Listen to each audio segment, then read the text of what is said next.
So you guys were I'm hearing a lot of you guys wanted a theme song shortened, so here we go. This girl reviews movies, games, and books. Sometimes she plays them.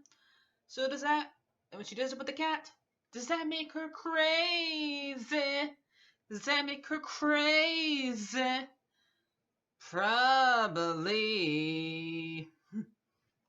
So, it's shorter. There you go. Crazy Cat Lady Gamer Reviewer or Martha Butler does not own any trailers or pictures. I use them under fair use, educational, for education and entertainment purpose. Okay, hi everybody, Martha here. So today we're doing Loki, its first episode. Also before we touch on the review on that, I do want to say, I know I don't want to review Flash, but I do want to say goodbye to Cisco for this episode and let everybody know that he's leaving. This is his last episode as a when regulars now he'd be probably like one like recurring character or whatever. He'll come back every now and then, but not very often. So I did like that episode.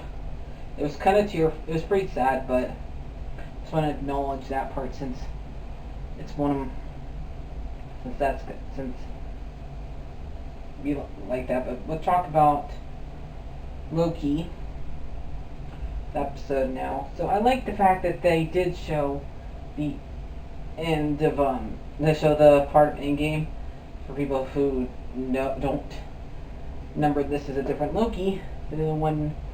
Okay, well, remember this is a different Loki than the one that died and the one that died in Infinity War, choked off by Thanos. And he ends up teleporting with the Space Stone to a desert where the Minutemen come and capture him after he tried to get a bunch of the desert people there to worship him. And they hit him, Minutemen, and he stopped for 16 points a second. And while they put the neck brace around him, so he would not be able to escape or use his magic. So they take him to their headquarters, which reminds me of two places, like Beetlejuice's headquarters where they go to die, and kind of remind me of headquarters of Men in Black. That's what this part kind of remind me of here. And he has to get ready for his court. They're gonna figure out what to do with him now that he interrupted the flow of time, and we see him losing his clothes, getting new clothes on, where he is, and we see Tara Strong, who ends up being the little circle clock girl. And she ends up giving a thing from Jurassic Park, Mr.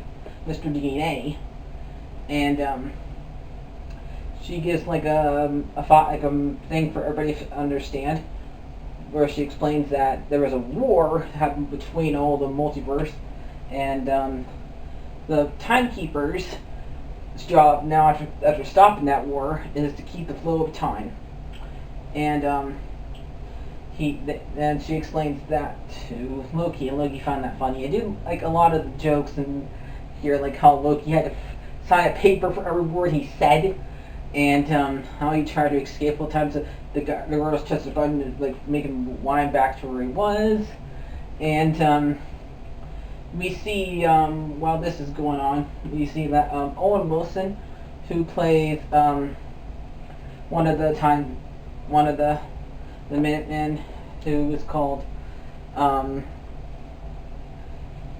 Mobius, and so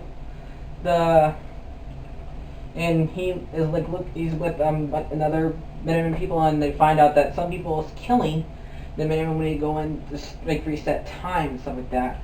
And see a little girl comes into the church This like during the 1500s in France, and she like gives Mobius gum and points to like a window that looks like the devil, but some people think it's Mephisto, but no, it's actually probably Loki, one of Loki's versions, and probably wearing a weird mask because the horns could be a helmet.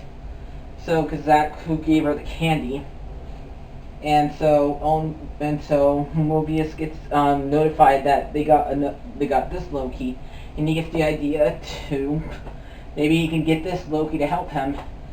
So he goes and like sees Loki's court, and we're gonna kill him, I guess. After Loki explains to them, now I'm not the one that did this. You guys should be getting mad at the Avengers because I smelled two different Tonys here. I smelled because he smelled Tony's clone apparently. Because Tony walked right by him right before he gets him hold of the Tesseract, and he noticed that was Tony walked right by him, and so that's the only reason why he was able to get hold of the Tesseract. And so the person that's judging him, so I guess is the being Kang the Conqueror's future girlfriend or wife or something, and says to him, that was supposed to happen, okay? You getting hold of the Tesseract and teleporting out there was not. So they clear the point that yes, the Avengers were there messing with time. That's because they're supposed to go back in time and grab the Infinity Stones. But him doing that was not meant to happen. So yeah, so they're perfectly okay with the Avengers doing that because it's supposed to happen. So I'm kind of happy they cleared that point up. Because I bet I'm not the only. I thought that it was kind of weird that they were getting mad at Loki for what he did, but not them.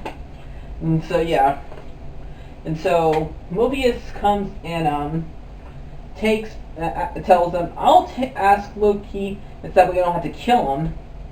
And then he goes and takes Loki to show a bunch of scenes of Loki's life, like one who I thought was kind of funny. A lot of people, like young people, probably won't understand. Their parents probably had to explain this to them about K.B. Cooper, who was a guy in the 70s who said he had a bomb, and so that he would not blow up the plane.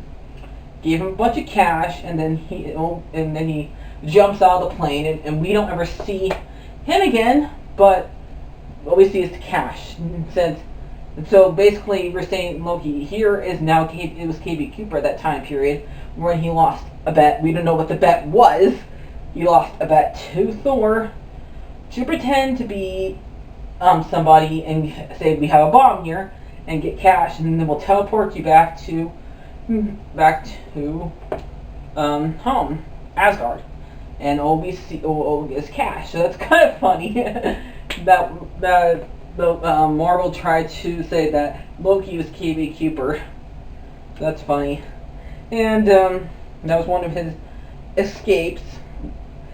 And basically, they show like him killing Coulson here too, and basically Mobius explained to him, because you killed Coulson here, that motivated the Avengers to try to attack you.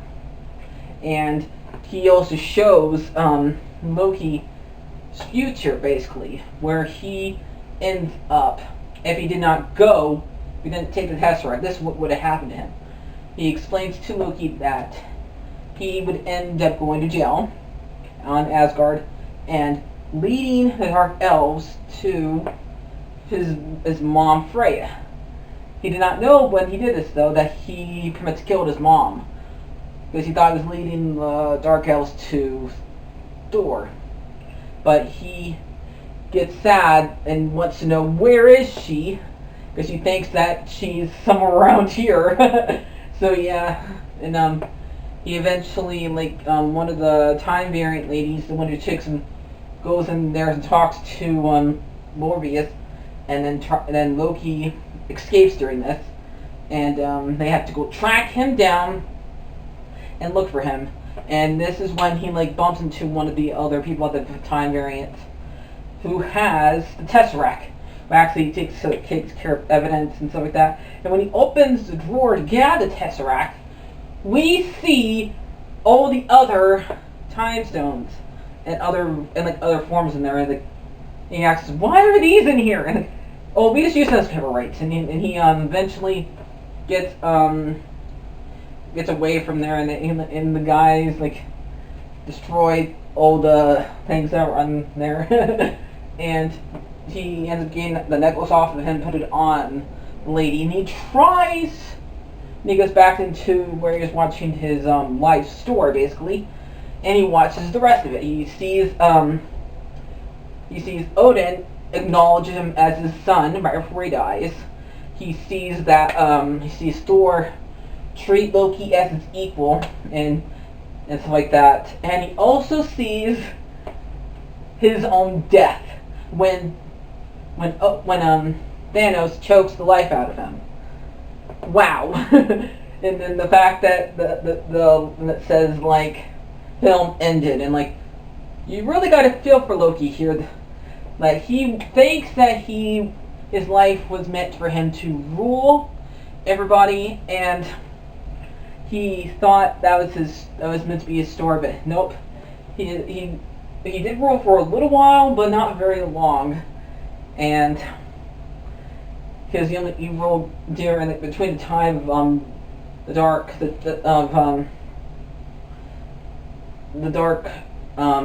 second Thor movie and the third Thor movie. So yeah, but he realizes that I did not, because Morbius came back and asked him, "Did you enjoy killing all these people, like Coulson, for example?"